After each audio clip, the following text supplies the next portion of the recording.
Good morning. Today we have Professor Andrew Cope from King's College London presenting the APIPPRA trial in an exciting session on there is a lot to say on biologics in rheumatoid arthritis. This will be held in the main auditorium on Thursday, the 1st of June at 10:55. Hello, this is Dr. Anthony Saras, academic rheumatologist from the University of Oxford, and I'm happy to welcome Professor Andrew Cope from King's College London at EULAR Congress today. Professor Cope, thanks for coming. Thank you for having me. So I would like to ask you about your presentation on APIPPRA study at EULAR Congress. Would you like to talk through about what you're going to present? So the APIPPRA study is one of the largest clinical trials identifying individuals at risk and trying to intervene or intercept. In other words, to try and prevent the progression from this at-risk state to clinical arthritis, so swollen joints or fulfilling the classification criteria for RA. A key to the study is the definition of the at-risk state. And in this particular circumstance, we're thinking about individuals who have anti-CCP antibodies and who also have inflammatory joint pain or arthralgia. And so in the study, we decided to test the efficacy and safety of Abatacept, mainly because of the mechanism of action, its safety profile, and because it's already licensed for established RA. And we randomized individuals to either Abatacept or placebo. We treated them using standard licensed dosing, so that's weekly subcutaneous injections for 52 weeks.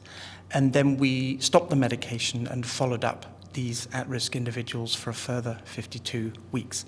And the primary outcome was the progression to clinical arthritis. So, Professor Cope, what is the result of the study? So the study shows very clearly that the active drug, Abatacept, prevents progression during the treatment period. And whilst the survival curves between Abatacept and placebo converge, there are still significant differences at the end of the study. So this tells us that co-stimulation modulation does prevent progression to disease. The other thing that we found was, and this was very uncertain, was that the drug also has a very positive impact on the symptom complexes, the sort of disease burden that we've become to recognize in people with who are at risk. So we're talking fatigue, we're talking joint pain, we're talking work instability. And we saw very positive outcomes on that as well. So that's giving us some hints that the adaptive immune system is contributing to symptoms for maybe years before the disease onset. And that targeting of selected individuals has a positive impact. And this is an exciting result. And let me ask you, do you think that we can target other cells in the adaptive immune system, such as with B-cell depletion or with JAK inhibitors, applying the same in concept for clinical trials? So I think these are all very sensible suggestions. There has been a small trial published previously called the Prairie trial, which used one single intravenous infusion of rituximab, and that single dose was sufficient to delay progression rather than prevent for 11 or 12 months. So these are very exciting times. I think we're learning a lot about how the immune system operates in the at-risk phase.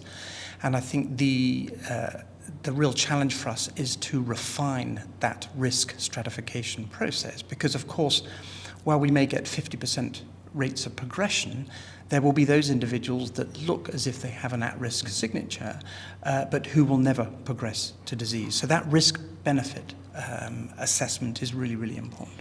And how do you think these results will change the rheumatology practice in the next decade? So one of the advantages of testing a licensed drug, such as Abatacept, is that there are many, many rheumatologists worldwide who have good experience with the drug. It's got a good safety profile and people know how it works. It works in early RA. And I think what our study is hinting at is that this may well be a reasonable option for people who are deemed at high risk, and they can be started on this and sort of therapy before the actual disease progresses. Professor Cope, thank you very much for sharing your expertise here with us today in EULAR 2023. Thank you very much. Thank you.